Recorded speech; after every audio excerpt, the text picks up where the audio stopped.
Now, this is Mission on News 360. Don't forget that we're funded by UK Aid, supported by Danida, and also supported by Star Ghana. Now, let's go into the health side. And healthcare givers in Holomuni in the Y East district struggle to carry out vital services due to poor telephony. They spent 3 days acquiring medicines from the central medical stores at the district capital, a service that could have been done on telephone. Patients, especially pregnant women and children, spend hours waiting for caregivers. The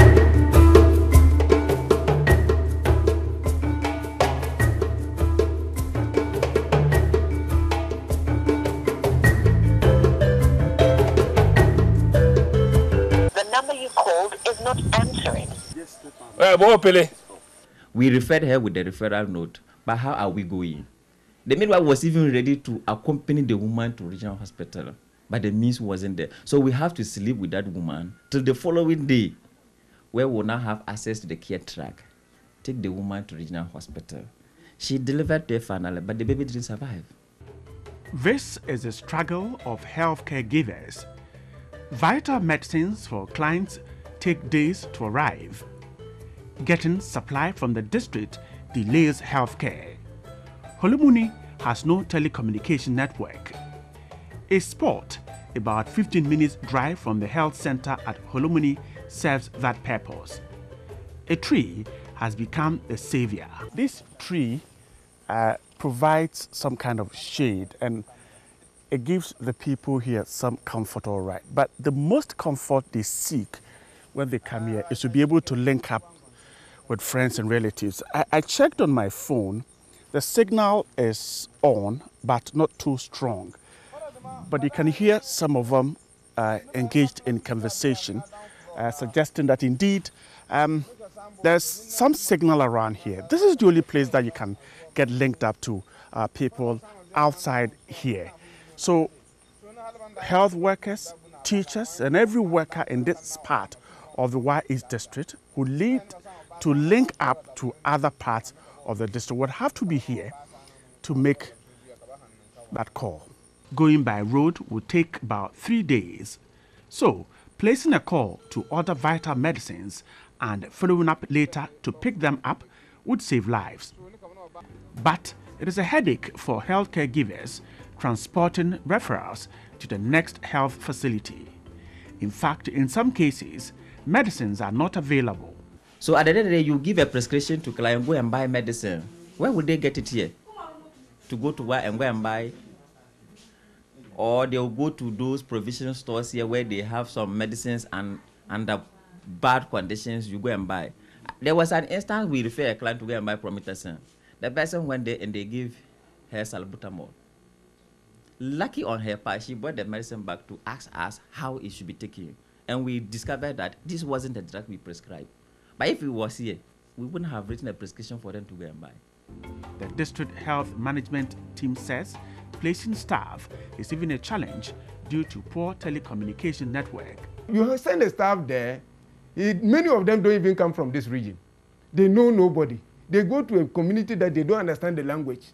Now there is no other communication channel by which they can even call and say, Director, today I think this is what is happening, we are in distress, just to give you a distress call. They can't even do that.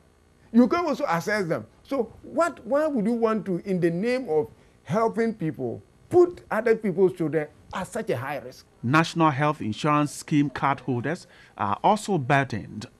They cannot use their cards. Over 18,900 of the 31,000 plus clients who seek healthcare here are not on the scheme. They will therefore deliver at home because they would have to pay physical cash. There was a time the insurance people, they were using this particular office to do the registration. But because we don't have network, communication network is not there. They'll come and sit down here on all their machines, but the signals are not there. So they are compelled to come and take off all their things to a different place. And so if you look at even our OPD attendants, about 61% of them are non-insured. We have cases where a pregnant woman will become pregnant and then come to deliver without having access to the health insurance card.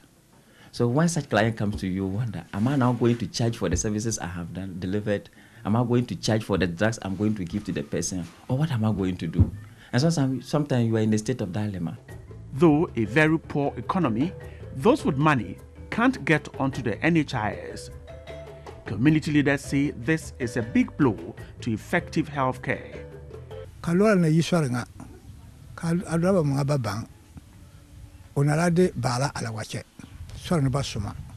Even if they have the money to do the registration for national health insurance, they have to travel from here to either Wa or Bullinga to go and do the registration.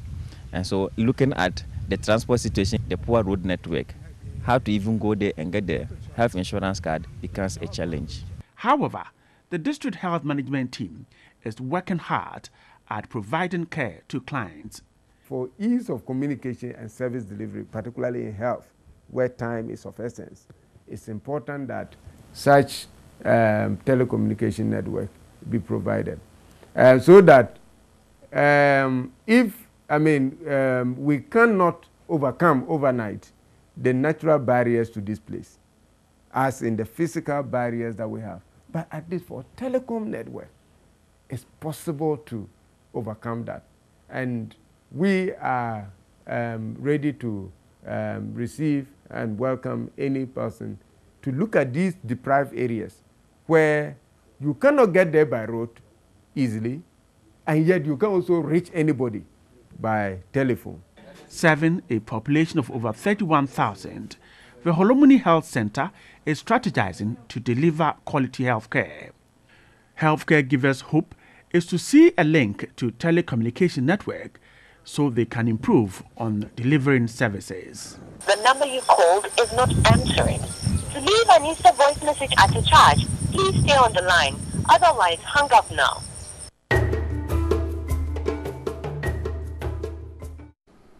From healthcare, let's do some education. And the Dafiama Busie Isa district is battling poor contact hours between teachers and pupils at the basic schools. Poor accommodation in rural communities is depriving pupils time with their teachers. The result, poor performance at the BECE.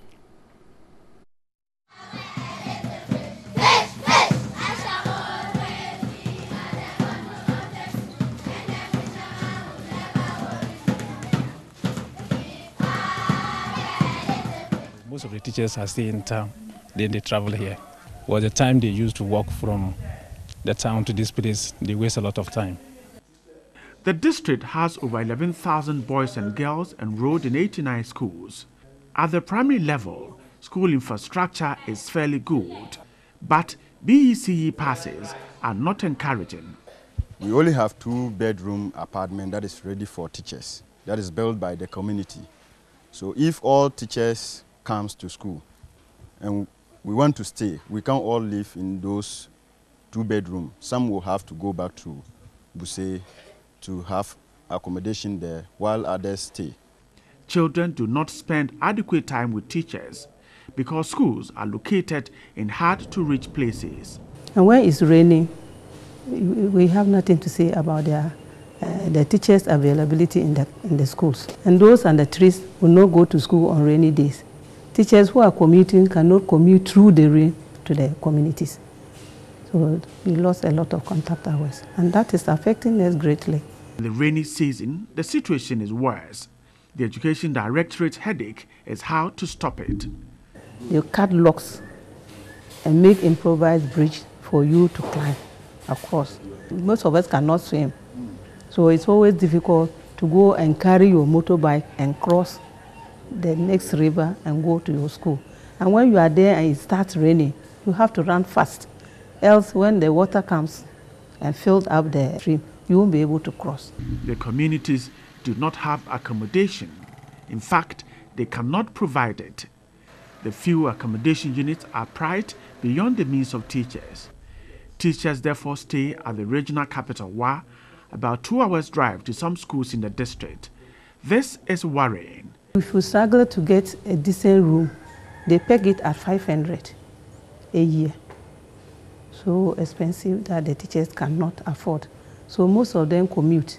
And in commuting, they lose part of the contact hours. Communities eager to support their children's education are helping. At Kamahego, residents have put up a 2-room mat accommodation, while another 2 are under construction. In fact, community support for improved education is huge, since the Assembly and central government support is slow in coming. When it rains, some of the schools will be there for the 3 months without officers getting in to monitor. Some places there are no bridges, but the district assembly is doing well. They are trying to work on the road network to ensure that all schools are reachable.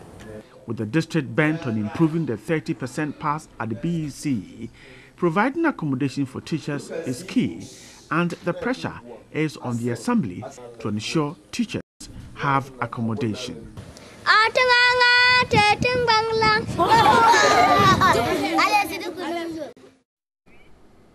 Well, that's all for Mission tonight. Don't forget that Mission is supported by Star Ghana with funding from UKAID, Danida and the European Union. News 360 returns shortly after this. Stay with us.